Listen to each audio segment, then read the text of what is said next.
طائف کا شہر مکہ سے مشرقی سمت تقریباً 60 میل دور ہے۔ زرخیز، شاداب اور پر رونق تھا۔ یہاں 3 بھائی مسعود، خبیب، عبد یالین طائف کے سردار تھے۔ سیدنا ابو طالب اور سیدہ خدیجہ الکبریٰ کی وفات کے بعد اہل مکہ کو بے حد سنگ دل پا کر آپ صلی اللہ علیہ وآلہ وسلم نے طائف والے لوگوں کو پیغام سنانے کا ارادہ کیا۔ چنانچہ نبوت کے 10ویں سال شوال کے مہینے میں آپ صلی اللہ علیہ وآلہ وسلم اپنے آزاد کردہ غلام زید بن حارثہ کے ہمراہ تشریف لے گئے۔ انسانیت سب سے پہلے طائف کے سرداروں کے پاس گئے اور انہیں اسلام کی دعوت دی، لیکن ان تینوں نے اپنی بد نصیبی سے اللہ کے پیغام کو نہ صرف ٹھکرا دیا بلکہ بڑے گستاخانہ جواب دیے۔ نبی اکرم صلی اللہ علیہ وسلم نے عام لوگوں سے باز کہنا شروع کیا تو تینوں رئیسوں نے اپنے غلاموں، نوکروں اور شہر کے اوباش لڑکوں کو آپ صلی اللہ علیہ وآلہ وسلم کے پیچھے لگا دیا۔ چنانچہ غول کا غول آپ صلی اللہ علیہ وآلہ وسلم کے پیچھے ہو لیا۔ جب آپ صلی اللہ علیہ وآلہ وسلم باز کرتے تو وہ لوگ گالیاں دیتے، شور مچاتے اور پتھر مارتے۔ اللہ کے حبیب نڈال ہو کر بیٹھ جاتے تو طائف کے صلی اللہ علیہ وسلم کو بازو سے پکڑ کر اٹھا دیتے اور پھر آپ صلی اللہ علیہ وسلم کے ٹخنوں پر پتھر مارتے اور تالیاں بجا بجا کر ہنستے۔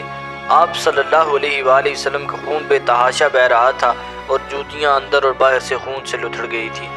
آپ صلی اللہ علیہ وآلہ وسلم کو شہر سے نکال کر جب گنڈے واپس لوٹ گئے تو آپ صلی اللہ علیہ وآلہ وسلم ایک باغ کی دیوار کے سائے میں ٹیک لگا کر بیٹھ گئے۔ بدن زخموں سے چور اور دل غم سے بوجھل تھا۔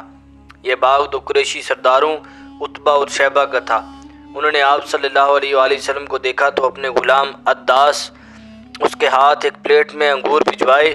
نبی اکرم صلی اللہ علیہ وسلم نے بسم اللہ پڑھ کر انگور کھانا شروع کیے تو عداس کہنے لگا، اللہ کی قسم اس طرح کی بات اس شہر کے لوگ تو کبھی نہیں کہتے۔ آپ صلی اللہ علیہ وآلہ وسلم نے پوچھا، تم کہاں کے رہنے والے ہو اور تمہارا مذہب کیا ہے؟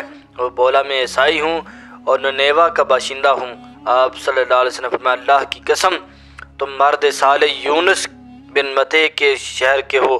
وہ میرا بھائی ہے، وہ بھی اللہ کا نبی تھا اور میں بھی اللہ کا نبی ہوں۔ غلام نے یہ سنا تو آپ کے سر، ہاتھ اور پاؤں کو بوسے دینے لگا۔